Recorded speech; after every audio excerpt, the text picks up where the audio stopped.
Hello everyone, in this video I'm going to walk you through how to remove an icon from keyboard toolbar on Samsung Galaxy phone. The first thing you do is pick an app that opens up your keyboard. For example, I'm on messages, and then you tap on this particular button, at the far left, this one, to open up the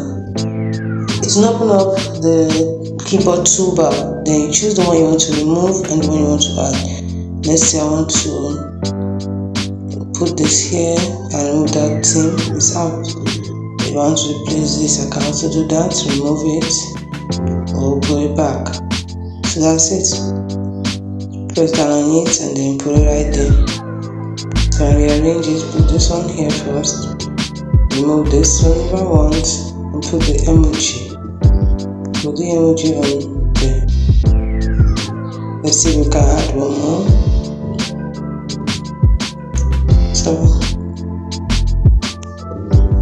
So it seems you can only add 5 of them. Only 5 of them. You can only add 5. As you can see, 2 not allowed to remove. So it's as simple as that. Hope you